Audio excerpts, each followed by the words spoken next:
It might not affect us yet, but the fate of TikTok and its 170 million American users hangs in the balance as the Supreme Court considers the constitutionality of a law that would ban the platform in the US if its China-based owner, ByteDance, doesn't sell off its US operations by January 19th. So everyone over there really quite worried. Joanne Sweeney is an expert in this area and joins us on the programme now. Good morning, Joanne. Good morning, Greg. How are you? I am doing good. Author and CEO of Digital Training Institute. Right. So, what's going on in America? Is this sort of a byproduct of the ongoing sort of China USA one-upmanship? Yeah, I mean, it's definitely geopolitical for sure, but this all started in 2020, ironically, when Trump was first in office as president. And what might happen is he might do a complete U-turn and actually be the savior of TikTok. So there was a Supreme Court hearing this week, and from that, it seems that those judges are poised to uphold the ban, which, as you said, may come into effect on the 19th, which is this Sunday. And really, it all boils down to data privacy risks. So the allegation has been that users of TikTok, those 170 million users in the US, their data is being stored and potentially could be used by the Chinese government for nefarious reasons. So it's a data privacy risk that they're trying to overcome here. But they've given TikTok an out, right? And the out is sell part of that company to us in the US and everything will be fine. Where's the great saviors of all things internet? Elon Musk, I haven't heard much from him. The 180 turning Mark Zuckerberg, who now is all man, I've heard nothing from him. Is it, like these are apparently the free thinkers now, right? The defenders of all things digital. Not a peep out of them. Well, it's interesting. Yesterday, Bloomberg in the States was reporting that apparently Elon Musk has been in conversations and potential negotiations with Chinese representatives, hinting at an interest at investing. That would be a nightmare. That's my last refuge, TikTok. Yeah, for sure. And we already know that Elon Musk is already involved in the new Trump administration with the Department of Government Efficiency, or DOGE as the acronym, ironically, is how you say it. So, I mean, it remains to be seen what is going to happen. I predict that the ban will not happen.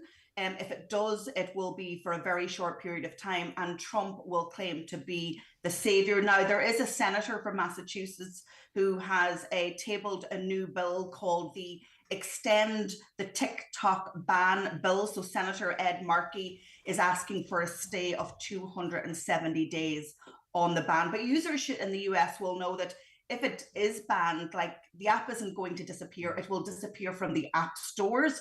But if you already have it on your device, you can still use it, but you won't benefit from any updates. Yeah, and it could get buggy and laggy and become unusable. My concern in all of this, though, is, and I think anyone with an interest in diverse views and the right to express your views should be worried about this, because what we have at the moment is Donald Trump, whether you like him or dislike him, he has used his influence now to have a great deal of influence over the Facebook/Meta platforms and X platforms. And this very well could be a way that he could get some concession on the algorithms of TikTok, for an example. So, as I say, anyone who's been campaigning about the legacy MSM and all that kind of stuff, want to be careful that we don't see too big a swing in the other direction, that we have these global platforms, and it's the big 4 or 5 we're talking, that effectively could be at the beck and call of one particular politician, aka Donald Trump. Absolutely. And I started this interview by talking about a U-turn.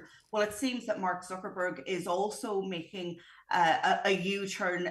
He announced that he's removing moderation from his platform. So that's Instagram and Facebook.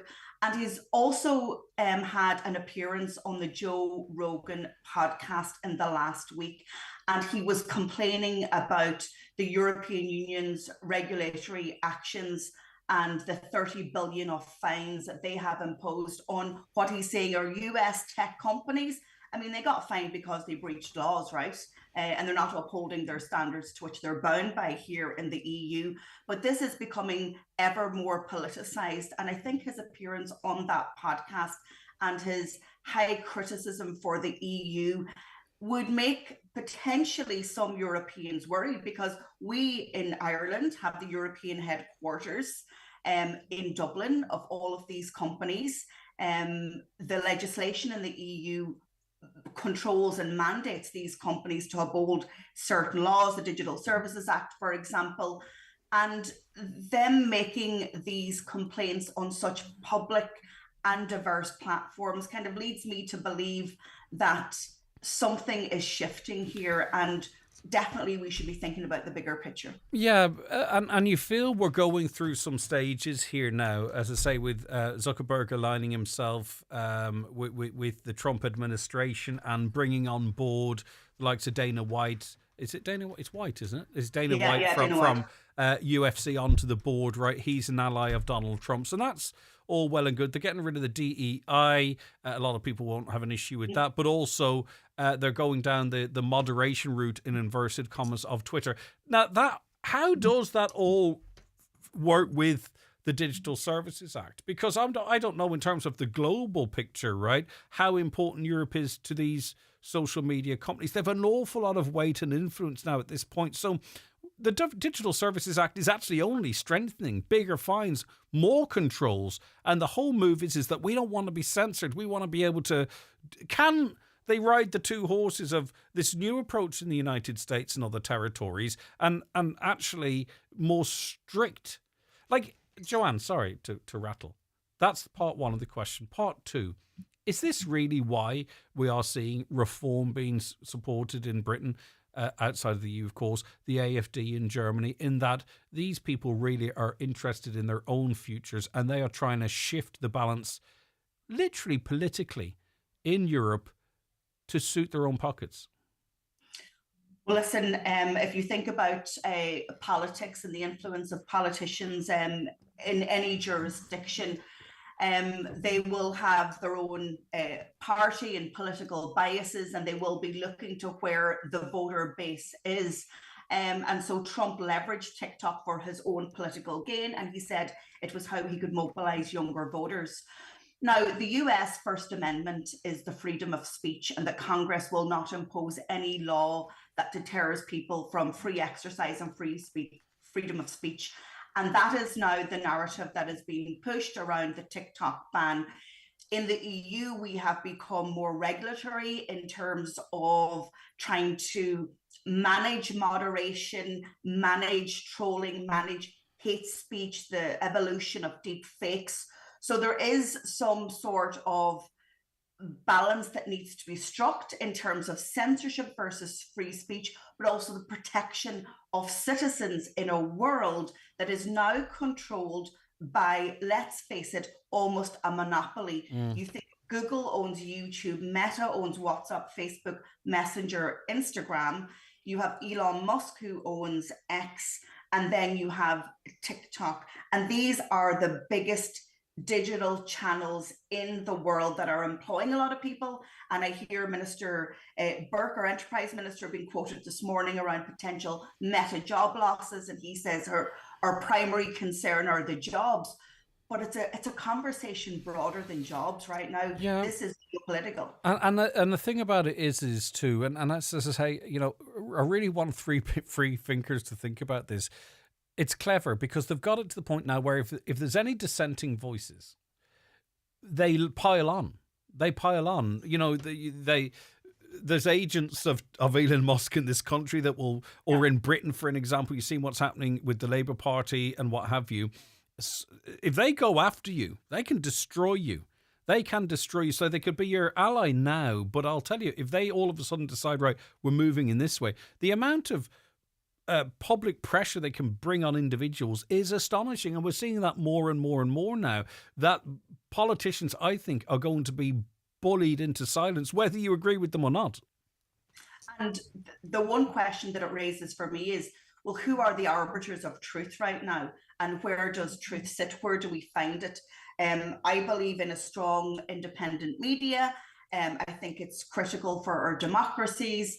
But we know that many people are getting their news and information and entertainment and their connections in the world of social media, but it is controlled, and people are hugely, hugely influenced by who they follow on social media. So, you know, we're living in very transformative but very tricky times, I would say. I agree with you in terms of you need a strong independent media, but I have no issue and have often sourced different opinions, different viewpoints, a different truth in different places. My concern now is that it's not that you have the mainstream media truth in inverted commas and then you've got a different angle on social media. It's complete mistruths now. Like, you know, even trying to track the LA fires there, videos with 7, 8, 9, 10 million views of fires in 2008 with a completely different slant on. Videos of people driving along starting fires out the back of a car saying, this is it, you know, immigrants are doing this crack. No, that's a video from 2 years ago where they were controlling the fires by starting fires to break the progress. It's not even, it's not a different truth. What worries me is there's so much complete untruth out there now. I've got to the stage, Joanne, between big accounts platforming this stuff and AI, I can't find the truth on social media anymore. And I hate that, because I used to think it was a great tool to hold the media to account.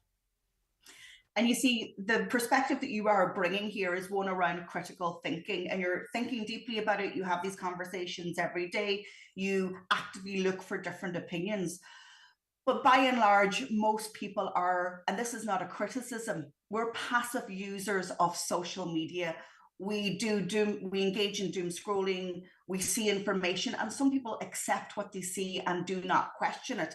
And that then has an impact on how people are mobilized for good, but also for bad. And you mentioned AI. AI is bigger than the internet itself.